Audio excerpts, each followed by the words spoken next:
तो आदाब, नमस्कार, गुड इवनिंग, सत श्री अकाल। एक बार फिर आप तमाम लोगों का स्वागत है क्राइम तक की कहानी के इस एपिसोड में। उम्मीद है पूरी फैमिली अच्छी होगी, अपना और अपनों का ख्याल रख रही होगी। अभी हाल में ही पाकिस्तान की सुप्रीम कोर्ट ने एक कमेंट्स पास किया है, एक ऑर्डर भी कहें या एक तरह से एक अपनी राय, और वो ये, दुनिया में आज तक किसी देश में किसी अदालत ने ऐसी चीज नहीं कही। पाकिस्तानी सुप्रीम कोर्ट ने कहा कि जो पाकिस्तानी आर्मी है, पाकिस्तानी सेना, वो सरहद की निगहबानी करे, देश की रक्षा करे, जिसके लिए वो है, बिजनेस ना करे, कारोबार ना करे। अब ये सुनकर बड़ा अटपटा लगता है कि भाई किसी भी देश की जो सेना होती है वो देश की रक्षा करती है, हिफाजत करती है, सरहदों की निगरानी निगहबानी करती है, पर कारोबार ना करे, ये अजीब नहीं लगता? आपको सुनकर अजीब लगेगा कि अगर कोई किसी देश की सेना चावल, दाल, घी, मंजन, कपड़े, तेल, गैस, प्लॉट, घर, सीमेंट, ये सारी चीजें बेचने लगे और इसका कारोबार करे, तो कैसा लगेगा सुनकर कि भैया तुम आर्मी में हो, तुम्हारा काम है कुछ और, ये तुम व्यापारी कब से बन गए। लेकिन सुप्रीम कोर्ट ने यूं ही नहीं कहा। आप जानकर हैरान रह जाएंगे कि पाकिस्तान की आर्मी जो बिजनेस करती है, उसका जो नेटवर्थ है, जो उनकी पूरी कमाई है, जो उनका सब कुछ है, वो हमारे देश के अंबानी और अडानी की टोटल प्रॉपर्टी से भी ज्यादा है। अब अंबानी और अडानी ये एशिया और दुनिया के टॉप में आते हैं, जिनके पास बेइंतहा पैसा है, लेकिन इन दोनों से ज्यादा मिलाकर पाकिस्तानी आर्मी के पास है। कैसे, कहां से? पहला सवाल। दूसरा, क्यों हमेशा पाकिस्तान और इंडिया के रिश्ते खराब रहते हैं? इसके पीछे कौन है? वहां की सरकार या आर्मी? 3, 77 साल हो गए, 77 ईयर पाकिस्तान को बने हुए। इनमें से 5 डिकेट्स, 5 दशक या 50 साल से ज्यादा पाकिस्तानी आर्मी ने पाकिस्तान पर रूल किया। इस दौरान में 29 प्राइम मिनिस्टर आए पाकिस्तान में, किसी ने अपना टेन्योर या कार्यकाल पूरा नहीं किया। क्यों? पाकिस्तान के बहुत सारे प्राइम मिनिस्टर या तो मारे गए, रहस्यमयी मौत हो गई, कैद हो गए, फांसी दे दी गई, या देश छोड़कर चले गए, या देश छोड़कर उनको भगा दिया गया। क्यों? ये सारे क्यों और ये बिजनेस, इन सारी चीजों के सवाल के जवाब आपको आज इस कहानी के जरिए आपको देने की कोशिश करता हूं। 1947 में जब भारत और पाकिस्तान का बंटवारा हुआ, तो उस वक्त ये हुआ कि भाई धर्म के नाम पर जो जिधर जाना चाहे, रहना चाहे जाए। तो बहुत सारे लोग पाकिस्तान चले गए, बहुत सारे लोग पाकिस्तान से हिंदुस्तान आ गए। तो ये तो हुआ लोगों का बंटवारा। और भी चीजों का बंटवारा हुआ था। जब पाकिस्तान अलग नहीं हुआ था, तब पूरे इंडिया, पाकिस्तान, बांग्लादेश, ये सब जो है, ये एक ही देश था। तो इन सब की आर्मी भी एक ही थी, मिलिट्री एक थी। तभी हुआ कि बंटवारा के बाद आर्मी का बंटवारा भी होगा क्या, और होगा तो कैसे? इंडस्ट्री थी बहुत सारी, जिससे देश चल रहा था, तो उस इंडस्ट्री का बंटवारा कैसे होगा? फिर पूरे देश में एक ही बैंक था, जो हमारे यहाँ आज भी RBI, reserve bank of India, वो पाकिस्तान की तरफ भी था। तो उसका बंटवारा कैसे होगा? तो बाकायदा इसके लिए भी अंग्रेजों के साथ मिलकर बैठक हुई, बातचीत हुई, और फिर यह तय हुआ कि पाकिस्तान जब अलग देश बना तो उसको जो कुल मिलिट्री सब मिलाकर थे, हमारी आर्मी, सेना, उसका 33% पाकिस्तान को देंगे। मतलब सेना के अंदर भी बंटवारा हुआ, और यह हुआ कि 33% मिलिट्री पाकिस्तान में जाएगी, और वो पाकिस्तान उनको ओन करेगा। बाकी के हमारे देश में, अपने भारत के हिस्से में आए। फिर यह है कि टोटल रेवेन्यू उस वक्त कितनी हमारे पास माल थे, खजाने में कितने पैसे थे, जो हर देश का होता है, तो रेवेन्यू कितना। तो इसमें हुआ कि रेवेन्यू टोटल जो है उसका 17%, 17% पाकिस्तान को देंगे। जब 47 से पहले पूरे देश में हमारे जो इंडस्ट्री थी अलग अलग, लगभग 1000 के करीब थी, तो उसमें से ये हुआ कि 34 इंडस्ट्री पाकिस्तान के हिस्से में जाएगा, 921 इंडस्ट्री हमारे हिस्से में। तो 34 इंडस्ट्री, 33% आर्मी का पूरा हिस्सा पाकिस्तान को, 17% रेवेन्यू, ये सारी चीजें दी गई। फिर ये हुआ कि हमारे उस वक्त खजाने में कैश कितना है, जो हर देश का एक अपना होता है, जिससे हम बाहर से चीजें खरीदते हैं। तो उस वक्त 1947 में 400 करोड़ रुपीस थे हमारे खजाने में, बाकी तो अंग्रेज ले गए थे। तो ये हुआ कि इन 400 करोड़ों में से 75 करोड़ पाकिस्तान को देंगे, 75 करोड़, और उनमें से 20 करोड़ रुपए 15 अगस्त 1947 को पाकिस्तान को दे दिया गया। बाकी के जो बचे 55 करोड़ वो अलग अलग इंस्टॉलमेंट में देने थे। तो ये सब आबादी और इलाके के हिसाब से बंटवारा हो गया, लोगों के अलावा। अब यहीं से कहानी शुरू होती है। अब पाकिस्तान को अलग मिलिट्री मिल गई, इंडस्ट्री मिल गई, रेवेन्यू मिल गया, कैश भी उनको मिल गया 75 करोड़, जिसमें से 20 करोड़ दे भी दिए 15 अगस्त को, बाकी के देने थे। लेकिन पाकिस्तान के सामने चुनौती ये थी, जो हमारे सामने भी थी, कि रिफ्यूजी की बाढ़ आ गई। अब उनको बसाना, फिर बाकी चीजें रोकना, बहुत पैसे की जरूरत थी। तो इंडिया ने ये सोचा था कि बाकी के 55 करोड़ दे देंगे, लेकिन हुआ यह कि उसी दौरान में पाकिस्तान की अब नजर कश्मीर पर पड़ गई, और उन्होंने कबायलियों और इसके जरिए पाकिस्तान में, और अपनी जो आर्मी 33% उनके हिस्से में आई थी उनको भी साथ लिया और कहा कि अब कश्मीर भी अपने कब्जे में कर लेंगे। तो उन लड़ाई जो पैसे हमने दिए थे, जो उनके हिस्से के थे, वो उन्होंने हथियार खरीदने में खर्च कर डाले और अपने वेलफेयर और डेवलपमेंट के ऊपर ध्यान ही नहीं दिया। तो खैर वो कश्मीर में फिर उनको खदेड़ा गया, बाहर गए। तो इस गुस्से में फिर जो उनको बाकी 55 करोड़ देने थे, वो भारत सरकार ने, उस वक्त नेहरू प्राइम मिनिस्टर, वल्लभ भाई पटेल, इन सब ने देने से मना कर दिया। लेकिन फिर गांधी जी बीच में आ गए और उन्होंने कहा नहीं, वादा किया है तो उनको बाकी के पैसे दे दो। तो गांधी जी की फिर समझौते के बाद पाकिस्तान को बाकी के 55 करोड़ रुपए भी दे दिए गए। चलो जाओ, तुम अपना जो करना है आप करो। अब यहां से पाकिस्तान अपने नया एक देश अपने आप को भाई विकसित करे, डेवलप करे, इंडिया अपना करे। पर मजबूरी ये थी कि पाकिस्तान के पास जिन्ना के अलावा कोई ऐसा लीडर ही नहीं था। और हमारी खुशनसीबी ये थी कि इंडिया के पास गांधी जी, जवाहरलाल नेहरू, वल्लभ भाई पटेल और न जाने कितने ऐसे लीडर जो मजबूत, जिनकी एक सोच, एक विजन था। तो अब ये हुआ कि भाई देश तो आज़ाद हो गया, अंग्रेजों को तो भगा दिया गया, अब चलो हम लोग कुछ अपना डेवलपमेंट का काम करें। तो इंडिया तो डेवलपमेंट के काम में लग गया। लेकिन पाकिस्तान कुछ समझ ही में नहीं आ रहा। कोई भी देश चलता है अपने होम प्रोडक्शन से, क्या क्या आपके पास प्रोडक्ट कर सकते हो आप, खेती बाड़ी, बाकी फैक्ट्रीज, और एक्सपोर्ट से, क्योंकि उससे पैसे आते हैं। अब पाकिस्तान का ये कि प्रोडक्शन के नाम पे कुछ नहीं, और उन्होंने ध्यान नहीं भी दिया, कुछ चीजें कर सकते थे, और एक्सपोर्ट कुछ ऐसी चीज थी नहीं कि बाहर के कोई देश खरीदे और उनको फॉरेन करेंसी मिले। और सबसे बड़ी चीज ये हो भी जाता, 33% जो पाकिस्तान को आर्मी मिली, उन आर्मी को लगा कि यार, क्योंकि सारे पैसे और रेवेन्यू उन्होंने अपने पास रखा। जब जिन्ना की मौत हो गई तो अब आर्मी ही दबदबा में, क्योंकि 33% शुरू से थी वो। धीरे धीरे अब पाकिस्तान यूं ही चलता रहा। 1964 आ गया, और 1964 ने एक वो कहानी लिखी जो आज भी जारी है और जिसकी वजह से आज पाकिस्तान कंगाल है। 1964 में पाकिस्तानी आर्मी ने एक चैरिटेबल ट्रस्ट बनाया, आर्मी चैरिटेबल ट्रस्ट, और उसके जरिए ये किया कि जो बेसिक चीजें होती हैं इंसान के रोजमर्रा के इस्तेमाल की, वो उन्होंने उस ट्रस्ट के नाम पर खुद बेचना शुरू कर दिया। मतलब मार्केट पे कंट्रोल। अब आर्मी का काम तो है लड़ना, देश की हिफाजत करना, वो उतर आए बिजनेस में। अब बिजनेस में भी ऐसे उतरे कि सब कुछ फ्री का, जमीन भी फ्री का मिल रहा है, रेट भी अपने हिसाब से, कानून भी अपने हिसाब से बना रहे हैं। और ये सिलसिला 64 में चला, पहले सरकारों ने ध्यान नहीं दिया। लेकिन फिर धीरे धीरे वक्त बीतता गया। इसके बाद 71 में जंग हुआ, जिसने पाकिस्तान को और कमजोर कर दिया। अब पाकिस्तान की जो सरकार जो भी आती, वो आर्मी के दबाव में, वो 33% शुरू से जब मिला था तो वो पावरफुल थे। फिर भी उस वक्त पाकिस्तान के हालात थोड़े ठीक थे आज के बनिस्बत।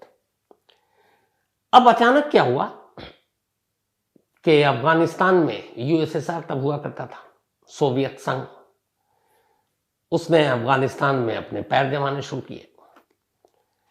अब अफगानिस्तान ऐसा इलाका था जो पाकिस्तान से लगता है, और उस वक्त दुनिया में 2 ही सुपर पावर थे, एक अमेरिका और एक सोवियत, रूस जिसको कहते हैं, यूएसएसआर अब तो रूस है सिर्फ। तो अब इस एरिया में अमेरिका को एक ऐसा दोस्त चाहिए था जो रूस को रोक सके और अफगानिस्तान में अमेरिका का भी कुछ झंडा बुलंद हो। अमेरिका बहुत चालाक देश है, वो आमतौर पर डायरेक्ट किसी देश में अपनी सेना को भेज के जंग नहीं लड़ता। उसे मालूम है बहुत खर्चा होगा, लोग मरेंगे, वहां सवाल पूछे जाएंगे, कई चीजें होती है, डिफेंस में बहुत खर्चा होता है। तो अमेरिका ज्यादातर आप देखेंगे शैडो वॉर लड़ता है, मतलब परछाई, खुद नहीं लड़ेगा, दूसरों को आगे कर देगा, या फिर उसी देश में विद्रोहियों के गुट को तैयार कर देगा, उनको ट्रेनिंग देगा, हथियार देगा, कहेगा तुम लड़ो। लेकिन अब ये सब करने के लिए कोई जगह तो चाहिए जहां आप ट्रेनिंग भी दो। तो अफगानिस्तान में जब यूएसएसआर घुसा तो अमेरिका की नजर पाकिस्तान पे पड़ी।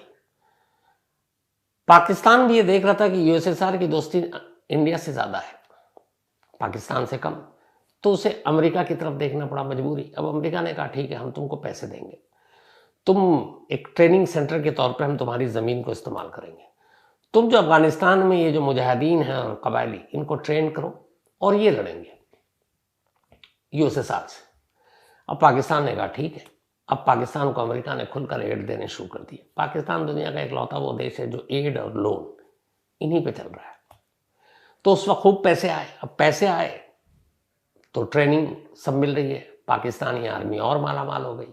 जितने एड आते थे अमेरिका देता था हथियार खरीदने के लिए, ट्रेनिंग देने के लिए, अफगानिस्तान में लड़ने के लिए, उसमें से कुछ हिस्सा वो डालते, बाकी हिस्सा अपने पास रख लेते और खूब ऐश करते। पाकिस्तान की जो सरकार और जीती हुई जो भी उनके नुमाइंदे होते उनकी तरफ ध्यान ही नहीं जाता। तो एड से पाकिस्तानी आर्मी का भला हो रहा है और यह खूब चला उस वक्त तक। लेकिन इत्तेफाक से 1989 में अफगानिस्तान वाली जंग खत्म हो गई। अब पाकिस्तान के बुरे दिन शुरू। जो एड मिल रहा था वो अमेरिका ने अब कम कर दिया, क्योंकि अब उन्हें जरूरत नहीं थी पाकिस्तान की। अब पाकिस्तान सोच रहा क्या करूं। इसी दौरान में जब ये चीजें हुई तब एड कम हो रहा, पाकिस्तान की माली हालत 89 के बाद अचानक खराब होनी शुरू हो गई, क्योंकि $1 बिलियन एड्स मिला करता था, वो सारी चीजें अब बंद, क्या करें। लेकिन पाकिस्तान का किस्मत ने साथ दिया। 9/11 हो गया अमेरिका में। अब उसके पीछे अलकायदा का नाम आया, उसामा बिन लादेन। अब अमेरिका ने फिर पाकिस्तान का पीठ थपथपाया, कहा कोई नहीं, हम तुम्हें फिर पैसे देंगे, तुम जरा अलकायदा को खत्म करने में हमारी मदद करो। अब फिर से एड मिलने लगा, पाकिस्तान खुश, आर्मी खुश, और उसके बाद वो वहां लड़ रहे हैं। जबकि पाकिस्तान की जो आवाम थी, जब यूएसएसआर थी तब भी और जब अलकायदा थी तब भी, वो कहते थे तुम अफगानिस्तान से मत लड़ो, क्योंकि वो भी मुसलमान है, भाई हैं, आप भाई भाई को क्यों मार रहे हो। लेकिन आर्मी को इन सब से कोई मतलब नहीं है। जो होता है ना कि हिंदू मुस्लिम ये सब बेकार की बातें। पाकिस्तानी आर्मी के लिए सिर्फ पैसा ही सब कुछ है, मजहब धर्म सब कुछ। तो अब अलकायदा के लिए पैसे मिलने लगे। लेकिन ये हुआ कि बाद में फजीहत ये हुई कि भाई जिसके लिए अमेरिका पैसा दे रहा है, अलकायदा के चीफ उसामा बिन लादेन को मारने के लिए, वो तो पाकिस्तान में ही मारा गया, एबटाबाद में। अब जब लादेन मारा गया, उसके बाद मुल्ला उमर, वो तो पाकिस्तान की हॉस्पिटल में मरा। तो इसके बाद ये हुआ अलकायदा खत्म। अब पाकिस्तान की फिर से कंगाली शुरू, अमेरिका ने पैसे देने बंद कर दिए गए। एक जमाने में करीब 400 बिलियन तक जो देता था वो 55 बिलियन पे आकर रुक गया।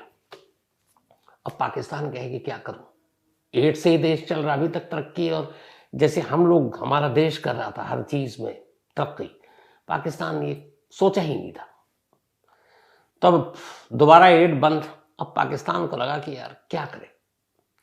तभी चीन भी चतुर, उसने देखा कि इंडिया से तो बनती नहीं हमारी। तब पाकिस्तान ने चीन की तरफ देखा, उसे लगा दुश्मन का दुश्मन दोस्त। अब चीन से उसने कहा भाई आप मदद करो। चीन ने भी कहा ठीक है। अब उसने उसको पावर प्लांट और ये वो बनाना शुरू किया और एड देना शुरू कर दिया अंधाधुन। पर चीन ऐसे ही किसी को फ्री में पैसे नहीं देता। वो जिसको पैसे देता और अगर वो लोन नहीं लौटाता है तो उसके जमीन के टुकड़े पे कब्जा कर लेता है। श्रीलंका में भी यही हुआ, पाकिस्तान में भी वो एक सीपेक योजना है जिसपे काम कर रहा है, उस पर भी अंधाधुन पाकिस्तान के जो पावर सप्लाई है ज्यादातर चीन कर रहा है। पर चीन कर्जा भी देता है पाकिस्तान को इस शर्त के साथ कि ये जो कर्जा दे रहा हूं, जो भी वहां पे बनेगा, चाहे वो पावर प्लांट बने या कुछ और, हाईवे ये वो बनाएंगे हमारे चीनी इंजीनियर, चीनी मजदूर ही आएंगे, चीनी सामान ही लगेगा। तो मतलब एक तरफ पैसा दे रहा, दूसरी तरफ अपने मैन पावर, अपनी ही कंपनी को ठेका दे रहा, वो जाते हैं उन्हीं पैसे भी कमा लेते हैं, पूरा पैसा वसूल हो गया, लेकिन जो कर्जा दिया हुआ वो वहीं का वहीं है, इंटरेस्ट अब भी वैसे ही वैसी है। पाकिस्तान को फर्क नहीं, मिल रहा है। तो अब चीन की तरफ चला गया। अब ये सारी चीजें चलती रही और पाकिस्तान एड जो है बस उसी के ऊपर डिपेंडेंट रहा। और इसी वजह से जब जब पाकिस्तान में कोई चुनी हुई मजबूत सरकार आती है और वो जैसे ही भारत के साथ रिश्ते की बात करती है तो पाकिस्तानी आर्मी अचानक चौकन्नी हो जाती। क्यों? उसे पता है कि ये पूरा एड और सब कुछ चल रहा है ये इंडिया को और कश्मीर के नाम पर। तो अगर रिश्ते ही अच्छे हो गए तो पाकिस्तानी आर्मी की इतनी जरूरत पड़ेगी कहाँ? तो फिर तो उनकी सारी कमाई बंद हो जाएगी, और कमाई बंद हो जाएगी तो फिर वो वैसे ही हो जाएंगे। तो आप कभी नोट कीजिएगा, जब जब पाकिस्तान के किसी नेता ने भारत के साथ रिश्ते बेहतर बनाने की पहल की, तब तब पाकिस्तानी आर्मी ने पाकिस्तान में बैठे आतंकवादी संगठनों के जरिए भारत में हमले करवाए। एग्जाम्पल के तौर पर कुछ 2008 में पाकिस्तान के फॉरेन मिनिस्टर दिल्ली आए थे। उस वक्त रिश्ते खराब थे तो बातचीत हुई, लगा कि अब रिश्ते बदलेंगे, ठीक होंगे, इसीलिए फॉरेन मिनिस्टर दिल्ली आए थे। लेकिन जैसे ही दिल्ली आए उसके फौरन बाद मुंबई अटैक हो गया 26/11। 2016 में अपने नरेंद्र मोदी सीधे अचानक पाकिस्तान पहुंच गए थे लाहौर। नवाज शरीफ की फैमिली में किसी की शादी थी और ये लगा कि यार अब रिश्ते सुधरेंगे इंडिया पाकिस्तान में। लेकिन हफ्ता भर के अंदर पठानकोट पे अटैक हो गया। जो आसिफ अली जरदारी हैं पाकिस्तान पीपुल्स पार्टी के, बेनजीर भुट्टो के हस्बैंड, पाकिस्तान के एक्स प्रेसिडेंट, एक बार उन्होंने ये कह दिया जब वो प्रेसिडेंट थे कि हम जब भी इंडिया पाकिस्तान के रिश्ते सुधारेंगे और अगर कभी ऐसे बुरे हालात होते हैं तो हम ये वादा करते हैं कि पाकिस्तान कभी न्यूक्लियर वेपन का इस्तेमाल पहले नहीं करेगा। जैसे ही उन्होंने ये बयान दिया, जैश ए मोहम्मद ने हिंदुस्तान पर हमला कर दिया, फिर रिश्ते खराब। 1999 याद होगा, अटल बिहारी वाजपेयी अपने बहुत सारे डिग्निटरीज को लेकर लाहौर गए थे। नवाज शरीफ तब प्राइम मिनिस्टर थे और बड़ी उसकी मीडिया में सुर्खियां आई और उस वक्त वाकई लगा था कि रिश्ता बहुत बेहतर होगा। 1999 में जैसे ही वाजपेयी साहब वहां गए और लौटे, मुशर्रफ ने, परवेज मुशर्रफ, करगिल वॉर कर दिया। नवाज शरीफ को ही पता नहीं था। तो ये पाकिस्तान का इतिहास है कि जब जब जिस नेता ने पाकिस्तान के भारत के साथ अच्छे रिश्ते करने की, बनाने की कोशिश की, पाकिस्तानी आर्मी ने आतंकवादी संगठनों के जरिए या फिर करगिल जैसे वॉर करके रिश्तों को बर्बाद कर दिया। अब ये रिश्ते पाकिस्तान क्यों बर्बाद करता है और पाकिस्तान कंगाल क्यों है, ये आपको पूरे डेटा के जरिए बताता हूं। 1964 में मैंने आपसे कहा था कि पाकिस्तान की आर्मी ने एक चैरिटी के नाम पर अपना धंधा शुरू किया, बिजनेस, जिसका सुप्रीम कोर्ट में आया था। आपकी आंखें खुली रह जाएंगी जब आप देखेंगे कि आर्मी क्या करती है और उनके पैसे उनके पास कितने हैं, जो मैंने कहा अडानी अंबानी के पास भी नहीं है। जब इन्होंने अपना चैरिटेबल वो शुरू किया तो इसके बाद एक एक करके धीरे धीरे सालों वक्त के साथ बढ़ता गया। एक इन्होंने बनाया सबसे पहले फौजी फाउंडेशन, ये पाकिस्तानी आर्मी का था। फिर उन्होंने बनाया असाकरी फाउंडेशन। फिर उन्होंने बनाया Shaheen foundation. Shaheen foundation Pakistani air force से जुड़ा हुआ है। फिर बनाया बहारिया फाउंडेशन, ये पाकिस्तान नेवी का है, यानी आर्मी, नेवी, एयरफोर्स तीनों अलग फाउंडेशन। आर्मी वेलफेयर ट्रस्ट, इसके अलावा डिफेंस हाउसिंग अथॉरिटीज, ये सारी चीजें बनाई और इन सब की जो नेटवर्थ है, मतलब कोई यकीन नहीं कर सकता।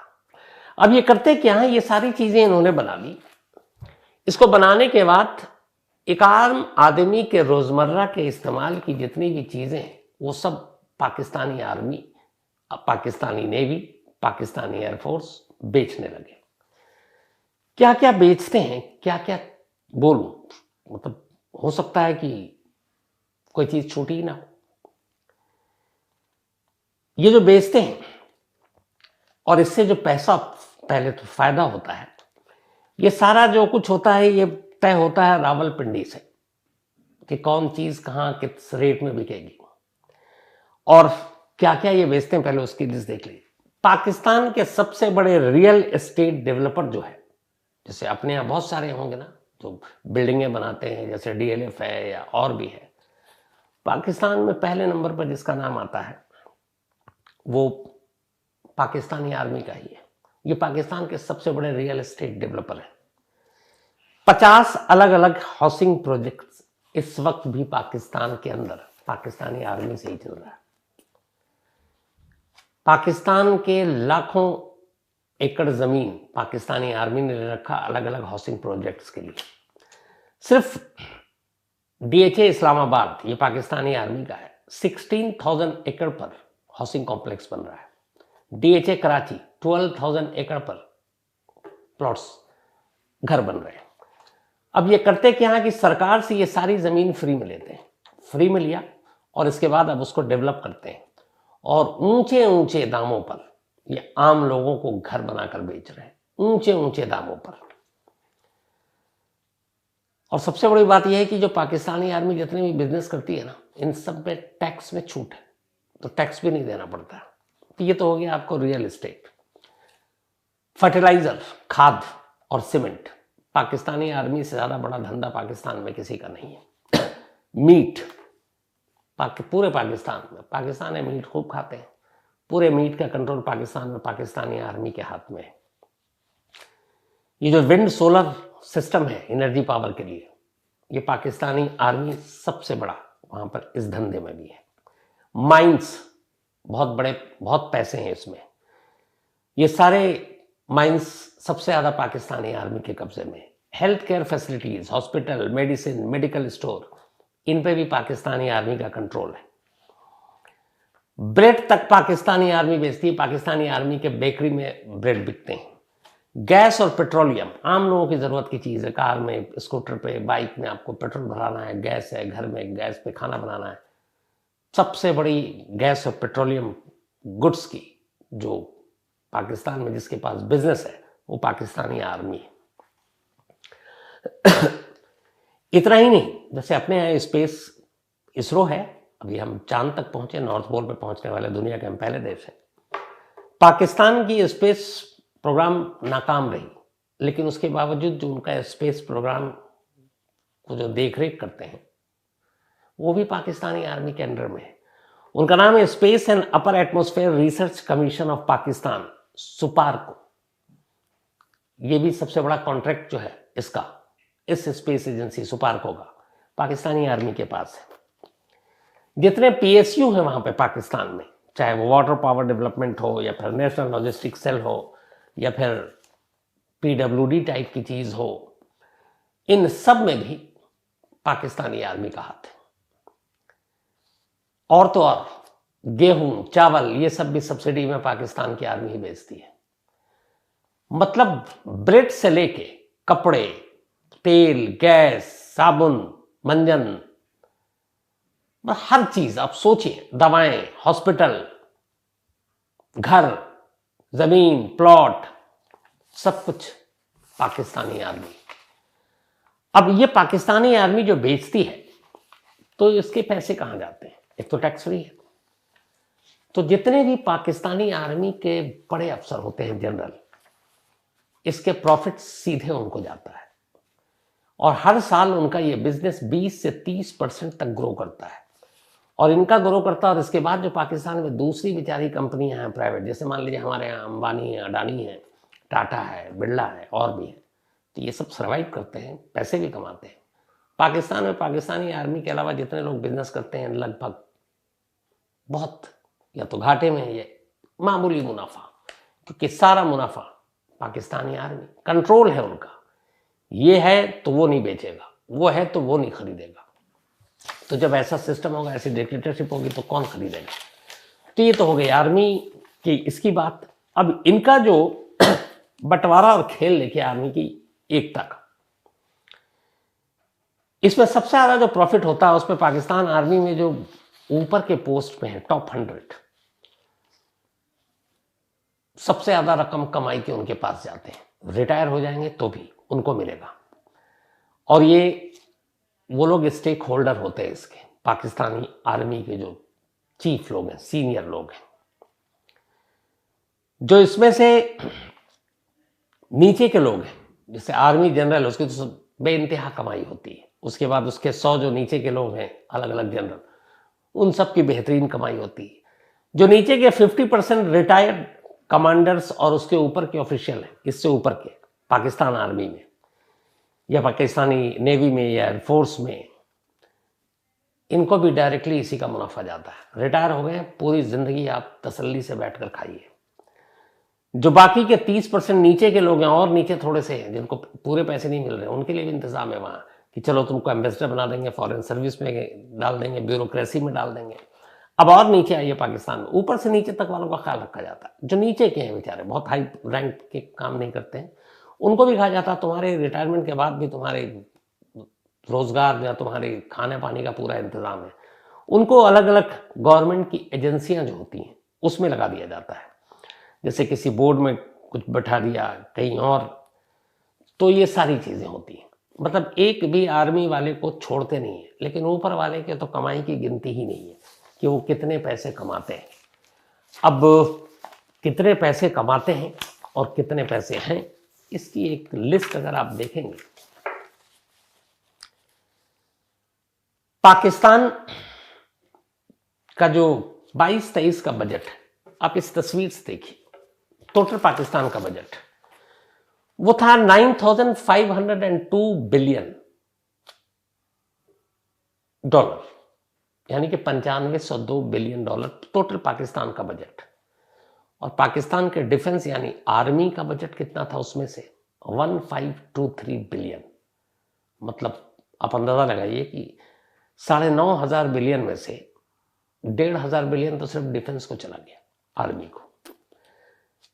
सिर्फ पाकिस्तान के टॉप 100 जो आर्मी के ऑफिशियल्स हैं उनका नेटवर्थ का भी एक रिपोर्ट आई है, 3,500 करोड़ से ज्यादा है।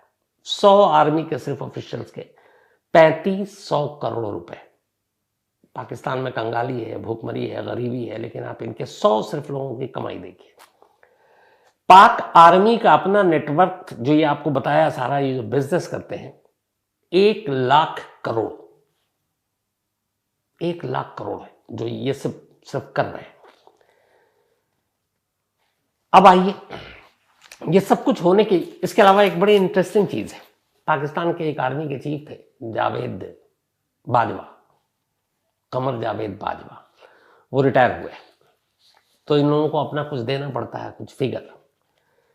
तो 2016 में कमर बाजवा की जो वाइफ थी उनका नेटवर्थ, उनकी कमाई दिखाया गया था 0 रुपीज 2016 में। 2023 में कमर बाजवा की वाइफ का नेटवर्थ, अकेले उनकी वाइफ का जो है नेटवर्थ, वो था टोटल करीब 22 करोड़ रुपए, बल्कि सॉरी 220 करोड़ रुपए, 220 करोड़। जनरल की पाकिस्तानी आर्मी के सबसे बड़े चीफ, उनकी वाइफ 2016 में 0 रुपीज, 2022 में 220 करोड़ रुपीज। और पूरे बाजवा फैमिली का नेटवर्थ, जिनका इनका शुरू में 5 करोड़ भी नहीं था, रिटायरमेंट के बाद इनका पूरा बाजवा फैमिली का जो नेटवर्थ है वो है 1270 करोड़ रुपए। अब यही वजह है कि जब आर्मी में इतनी कमाई है, आप बिजनेस कर रहे हो तो सब मिलके रहेंगे। ऐसे में अगर कोई पॉलिटिशियन आता है और वो इस तरफ देखता और कहता है कि ये क्या आपका काम है देश की हिफाजत करना, आप तो धंधा कर रहे हो, आप तो बिजनेस कर रहे हो, तो जब जब ऐसा होता है पाकिस्तानी आर्मी उसको किनारे कर देती। कई पाकिस्तान के पीएम मरे, गोली चली, आज तक एक का भी खुलासा नहीं हुआ है। बेनजीर भुट्टो को गोली मारी गई, इमरान खान पे भी हाल में गोली चली, आपके इवन ज़ियाउल हक प्लेन से आए, उसके बाद ब्लास्ट हुआ, क्या हुआ पता नहीं। आपके देश निकाला हो गया परवेज मुशर्रफ, जो खुद तख्ता पलट गया था नवाज शरीफ का, बाहर। एक और थे, वो भी बाहर। तो कितने लोग मरे, कितने को, भुट्टो को तो फांसी ही दे दी गई। तो इन सब के पीछे कौन हो सकता? वजह यह कि आर्मी के पास पैसे इतने, अडानी अंबानी से भी ज्यादा, कि कोई भी अगर उनका बाहरी आता है, पॉलिटिशियन आता है, तो वो बर्दाश्त नहीं करते हैं। और एक ही सूरत में बर्दाश्त करते हैं कि या तो तुम आंख बंद करके रहो, हमें जितने प्लॉट चाहिए ये तुम करो, हमारे बिजनेस के लिए जो कानून है, रेट बढ़ाना है तो रेट बढ़ाओ, नहीं बढ़ाओगे तो सरकार गिरा दूंगा, या फिर तुमको अंदर कर दूंगा, या बाहर भेज दूंगा, या फिर किसी झूठे केस में फंसा दूंगा। ये शुरू से पाकिस्तान में होता रहा है। और यही वजह है कि हिंदुस्तान के साथ भी पाकिस्तानी आर्मी, कई ऐसे पॉलिटिशियन आए जो इंडिया के साथ बेहतर रिश्ते बनाना चाहते थे, लेकिन पाकिस्तानी आर्मी को पता है कि अगर इंडिया के साथ रिश्ते अच्छे हो गए तो फिर ये इतना जो खर्चा है डिफेंस बजट का, करीब 1523 बिलियन, इसकी जरूरत नहीं पड़ेगी। और फिर पाकिस्तानी आर्मी ये सब धंधा कैसे करेगी वहाँ लोगों को। लेकिन उसका नुकसान ये हो रहा कि पाकिस्तान कंगाल, पाकिस्तान एक बेगर देश के तौर पर आया, क्योंकि वो सिर्फ लोन लोन लोन और एड पर ही सफ़र कर रहा है। पूरे पाकिस्तान में आपने देखा होगा ब्लैकआउट, बिजली की किल्लत है, वहाँ पे खाद्य की कीमत है, गेहूं की बोरियां लूटी जा रही थी, पेट्रोल के दाम, सब्जियों के दाम, अनाज के दाम आसमान छू रहे हैं। वजह यह है कि कंट्रोल आर्मी का है और आपका ना प्रोडक्शन है ना आपका एक्सपोर्ट है। पाकिस्तान के खजाने में पैसे नहीं बचे, फॉरेन एक्सचेंज जो कहते हैं हम, फॉरेक्स मनी, क्योंकि कोई भी देश जब बाहर से कोई चीज़ खरीदता है तो उसके लिए आप पाकिस्तानी करेंसी तो देगा नहीं, औकात नहीं है उसकी। तो हर देश दो चीज़ों से खरीदता है, मेनली गैस हो या ऑयल हो, आपको ये दो चीज़ें तो ज़रूरी है, क्योंकि तेल और गैस तो आप पैदा नहीं करते हो। तो या तो गोल्ड का आपके पास खजाना हो, गोल्ड देकर खरीदिए, या फिर फॉरेन करेंसी हो जैसे कि डॉलर हो, या उस देश की करेंसी जहाँ से आप खरीद रहे हैं। तो पाकिस्तान के खजाने में वो भी नहीं है, बहुत कम है फॉरेन करेंसी। पता नहीं कब तक ऐसे चलेगा। श्रीलंका का हाल आप देख चुके हैं, हाल में कंगाल हो चुका था। लेकिन आर्मी को कोई फर्क नहीं पड़ता, आर्मी मालामाल, यानी कि एक देश कंगाल हो रहा है, आर्मी मालामाल हो रही। दुनिया में हर देश आर्मी को ओन करती है। एक देश होता है तो अपनी हिफाजत के लिए आर्मी रखती है, लेकिन पाकिस्तान में कहते हैं कि पाकिस्तान में आर्मी एक देश को ओन करके रखी हुई है। उल्टा है, पाकिस्तान को एक आर्मी ने ओन किया हुआ कि तुम हमारे देश हो, वरना बाकी देश ये कहती कि तुम हमारी आर्मी हो। ये उल्टा, और ये वो आर्मी है। 1947 से आज तक पाकिस्तानी सेना ने, पाकिस्तानी आर्मी ने एक भी जंग नहीं जीती। लेकिन कहावत यह भी है कि आज तक पाकिस्तानी आर्मी एक भी चुनाव नहीं हारी। चुनाव कैसे हारेगी? जिसको वो चाहती है वही प्राइम मिनिस्टर बनता है। अभी आप देख लीजिए, इमरान खान से अनबन हुई बाजवा की, वो किसी और को बनाना चाहते थे। जिसको वो बनाना चाहते थे आर्मी चीफ, वो नवाज शरीफ खेमे का था। इमरान खान को लगा तख्ता पलट देगा, वो तैयार नहीं हुए। इमरान खान ही बाहर, अब जेल के अंदर है, कई सारे केस खुले हुए। ये नवाज शरीफ कुछ वक्त पहले लंदन में थे, अब वापस आ गए हैं, क्योंकि अब आर्मी इनकी दोस्त हो गई है। तो यहाँ पे ये सारी चीज़ें ऐसे ही चल रही है। लेकिन पाकिस्तान कंगाल है, और आपने सुना होगा बार बार पाकिस्तान भीख मांग रहा है। एक तरह से यही शब्द पाकिस्तान के एक मिनिस्टर ने खुद कहा कि बेगर्स हैव नो चॉइस। अब कर्ज कहां से लें? अमेरिका ने इस वक्त देना बंद कर रखा है, चीन मतलब ही है, दे रहा है। जिस दिन लोन नहीं लौटाओगे उस दिन वो जमीन कब्जा लेगा। तो अब दो जगह बचती है, एक है आपका वर्ल्ड बैंक, एक है IMF. IMF means international monetary fund. अब ये आईएमएफ और वर्ल्ड बैंक आमतौर पे, जैसे हम आप बैंक से लोन लेते हैं, हमें घर खरीदना हो, गाड़ी खरीदनी हो तो हम लोन लेते हैं। कई बार रिस्की भी होता है, लोन नहीं लौटाते हैं तो उठा लेते हैं गाड़ी। लेकिन कहते हैं कि दुनिया में किसी देश को कर्ज देना बड़ा सेफ होता है, क्योंकि भाई ये कंट्री हो, लौटाओगे इस बात की तो गारंटी है। तो अब ये दो अलग अलग चीजें हैं। वर्ल्ड बैंक भी कर्जा देती है, आईएमएफ भी देती है। ये दोनों अलग क्यों देती है? वजह यह है कि दोनों अलग अलग चीजें। वर्ल्ड बैंक किसी भी देश को सिर्फ इसलिए कर्जा देती है कि उस देश में कोई डेवलपमेंट का काम हो। जैसे हमारे यहाँ रेलवे की जाल बिछाना, हमें हाईवे बनाना हो, हमें सड़क बनाना है, एक्सप्रेसवे बनाना हो, हमें बेहतरीन हॉस्पिटल बनाने हैं, बेहतरीन बाकी चीज़ें बनाने हैं, कॉलेज स्कूल बनाने हैं। तो जहाँ लगेगा कि ये विकास का काम के लिए पैसे मांग रहे हैं, डेवलपमेंट के लिए, तो वर्ल्ड बैंक मदद करती है। तो एक जो नॉमिनल इंटरेस्ट रेट होता है उस पर वर्ल्ड बैंक कर्जा दे देती है, आप ले लेते हैं। लेकिन कंगाली के लिए वर्ल्ड बैंक कर्जा नहीं देती है कि आप भैया खाली कर्जा लिए जा रहे हो, लौटा भी नहीं रहे हो, और आपको क्यों कर्जा चाहिए। तो जैसे ऐसा नहीं, वर्ल्ड बैंक से हम लोगों ने, इंडिया ने भी कब्जा लिया, रेलवे के लिया और भी कुछ प्रोजेक्ट्स के लिए लिया, लेकिन हम डेवलपमेंट के लिए ले रहे हैं। अब ये नहीं कि हम वर्ल्ड बैंक से पैसा लें और हम उसका हथियार खरीदना शुरू कर दें, ये हो ही नहीं सकता है। तो वर्ल्ड बैंक हमेशा डेवलपमेंट के लिए पैसा देता है। अब पाकिस्तान में डेवलपमेंट तो हो नहीं रहा, क्योंकि वैसे ही पैसे नहीं है उनके पास। तो एयरलाइंस के पेट्रोल के लिए भी पैसे नहीं है, लोगों को बिजली देने के लिए पैसे नहीं है। बचा आईएमएफ, इंटरनेशनल मॉनेटरी फंड जिसको कहते हैं। अब पाकिस्तान आईएमएफ से 13 बार लोन ले चुका है, लेकिन एक बार भी अभी तक लौटाया नहीं। अब आईएमएफ इसीलिए पाकिस्तान को लोन नहीं दे रहा है। अब आईएमएफ वर्ल्ड बैंक से अलग कैसे है? तो आईएमएफ के साथ करीब 190 प्लस कंट्री जुड़े हुए हैं। इसको ऐसे समझिए कि जैसे एक बहुत सारी वो महिलाएं करती है ना, वो पैसे जमा, किटी पार्टी। तो किटी में क्या होता है कि 10 दोस्त या 15 दोस्त बैठ गए, ये मेल भी करते हैं, और ये हुआ कि यार किटी करते हैं तो हर एक ने 100-100 रुपए दे दिए, मान लीजिए 10 है। उसके बाद ये होता है कि चलो पहले ये तो कुछ लॉटरी निकालते हैं कि आज इसका निकला तो ये तुम 10-100 के हिसाब से 1000 तुम्हारे। अब वो अगले 9 महीने तक देता रहेगा, तो सबके हिस्से में आ गया एक एक करके। तो आईएमएफ ने भी ये किया कि उसने पूरे देश से कहा कि देखो कभी भी कोई मुसीबत आ सकती है। वर्ल्ड बैंक डेवलपमेंट के लिए लोन देती है, आईएमएफ मुसीबत के लिए लोन देती है। कैसी मुसीबत?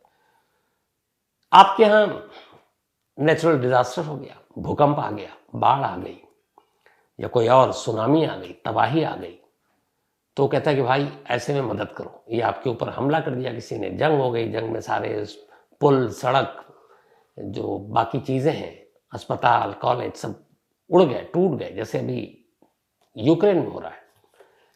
तो आईएमएफ मुसीबत में एक बेहतर सोच के साथ ऐसे देशों को कर्ज देती है, लेकिन आईएमएफ अपने जेब से नहीं देती है। आईएमएफ ने एक किटी पार्टी बना रखी है, जैसे 190 देश इस किटी पार्टी में उसके साथ शामिल है।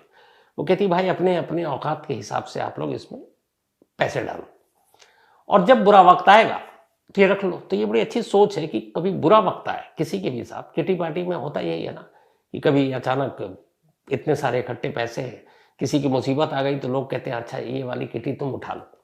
सेम आईएमएफ के साथ है, वो 190 देश है, कहता अपने अपने हिसाब से यार इसमें तुम जमा करते जाओ ताकि कल को तुम्हारा कोई बुरा वक्त आए तुम इसमें से पैसे ले सकते हो, और हम और भी दे सकते हैं, बाद में लौटा देना जब किसी और की किटी में। आईएमएफ में जो पैसे जमा करते हैं उनमें टॉप 10 में इंडिया का नाम आता है जो पैसे जमा करता है, और सबसे कब जो है जमा ही कौन करता, वो पाकिस्तान है। तो लेकिन खैर हटाइए, 13 बार आईएमएफ ने पाकिस्तान को दे दिया। अब पाकिस्तान बार बार जाते हैं, लेकिन आईएमएफ पूछता कि भैया तुम्हारे पास मुसीबत क्या है? तो कहते हैं हम कंगाल हो रहे हैं, हमारे पास गैस खरीदने के नहीं है, तेल खरीदेंगे। तो फिर ह्यूमन ग्राउंड पे भी कहता अच्छा लोग भूखे मर रहे हैं, चलो कुछ दे दो। लेकिन वर्ल्ड बैंक जो देता है वो डेवलपमेंट के नाम पर शर्तें नहीं रखता है, उसका ये कि ये टेन्योर है, इतने इंटरेस्ट है, आप देते जाना। आईएमएफ की बड़ी सख्त शर्तें होती हैं। एक, जब पैसे देता है तो फिर ये भी देखता है कि इसका सही यूज कर रहा है कि नहीं, ले रहा है तेल के नाम पर खरीद, हथियार तो नहीं रहा कश्मीर के लिए। नंबर 2, वो कहता है कि तुमने पैसे तो ले लिए, तेल भी खरीद लो, लेकिन तुम अगर सरकार पॉपुलर है और वो कह रही है हम चुनाव जीतने के लिए तेल 10 रुपए से 5 रुपए कर देंगे, तो यार ये तो हमारा नुकसान है, पैसे डूब जाएंगे। तुम सस्ता नहीं करोगे, तुम तेल महंगा कर दो, तुम गैस महंगा कर दो, तुम ये चीजें महंगा कर दो। आईएमएफ ये भी कंट्रोल करती है, कहती है आप इन के रेट्स बढ़ाओ। अब गवर्नमेंट की प्रॉब्लम ये है कि चुनाव सर पर है, महंगाई कर देगी, रेट बढ़ जाएगी, तो लोग उसको जीना हराम कर देंगे। तो आईएमएफ इसलिए फिर पैसा देना मुश्किल हो जाता है। तो इसीलिए जब पैसे नहीं देती आईएमएफ तो पाकिस्तान चीन की तरफ, कभी अमेरिका की तरफ नजरें घुमाता है कि भाई कुछ दे दो। लेकिन आप सोचिए कि ऐसा कौन सी दुनिया में देश होगा जो देश कंगाल है, जहां बेचारे लोग परेशान हैं और वहां की आर्मी सारे माला माल, मतलब कई कई 100,000 करोड़ रुपए के मालिक हैं। और यही वजह है कि इस सारी चीजों पे कंट्रोल करने के लिए पाकिस्तान की आर्मी जिंदगी में नहीं चाहती कि वहां एक मजबूत सरकार हो। और पिछले 77 सालों में इतिहास है कि पाकिस्तान ने 29 प्राइम मिनिस्टर देखे, लेकिन एक ने भी 5 साल का टेन्योर पूरा नहीं किया। इस दौरान में कई पीएम मरे, कई बाहर गए, कई कुछ को फांसी हो गई, लेकिन एस्टेब्लिश नहीं हो पाए, क्योंकि पाकिस्तानी आर्मी जिंदगी में नहीं चाहती कि एक मजबूत सरकार पाकिस्तान में आए जो लोगों की भलाई करे। और मजबूत आएगी, ताकत होगी, तो फिर लोगों का भला होगा, पाकिस्तान के लोग। और पाकिस्तान के लोगों का भला होगा तो उन्हें लगेगा हाँ यार ये चीज़ें तो हमारी है, ये सस्ती मिल सकती है। लेकिन जिस चीज़ पे पाकिस्तानी आर्मी का कंट्रोल है, वो अपने हिसाब से गेहूं, दाल, चावल, आटा, तेल बेच रहा हो, सोचिए, तो फिर लोगों के पास चॉइस कहाँ है? ऊपर से आर्मी है, आप आवाज़ भी नहीं निकाल सकते, ना उठा सकते हो।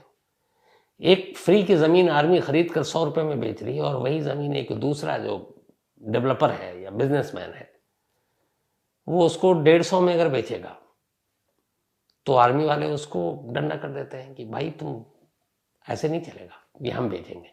तो गुंडागर्दी यहाँ पे है। बस इसी से समझ लीजिए कि इंडिया और पाकिस्तान के रिश्ते कभी अच्छे क्यों नहीं हो सकते। और पाकिस्तान की जनता जब जब, ऐसा नहीं है वहाँ की जनता को भी ये सब चीज़ें पता नहीं है, बहुत सारी रिपोर्ट आ चुकी है, छप चुकी है। पाकिस्तान की जर्नलिस्ट ने ही आर्मी की ये इनसाइड स्टोरी की एक पूरी बुक लिखी है। लेकिन परेशानी है कि जब जब जनता वहाँ विरोध करती है तो पाकिस्तानी आर्मी के पास एक ही सुर, एक ही धुन, और वो है कश्मीर। वो बस उठ के आते हैं और कहते हैं कश्मीर, कश्मीर को लेना है, और इसके बाद पाकिस्तानी जनता को अपने सारे दुख दर्द भूल जाते हैं। कहते कोई बात नहीं, एक वक्त नहीं खाएंगे, एक दिन गाड़ी नहीं चलाएंगे, एक दिन अंधेरे में सो लेंगे, बट ठीक, सेना सही कह रही। लेकिन कब तक? एक ना एक रोज लोगों की आंखें खुलेंगी, पाकिस्तान की जनता की, आवाम की, और फिर पाकिस्तानी आर्मी का हिसाब किताब होगा। और होना भी चाहिए। एक डेमोक्रेटिक कंट्री में ज़रूरी है कि एक सरकार सबसे ऊपर हो, मजबूत हो, और आर्मी का वही रोल है जो उनको करना चाहिए, जैसे हमारे देश में, जैसे दुनिया के बाकी देशों में। लेकिन जिस देश की आर्मी साबुन, तेल, मंजन, गाड़ी, घर, बंगला बेचने लगे, फिर आप उससे क्या उम्मीद करेंगे? तो ये थी आज की कहानी।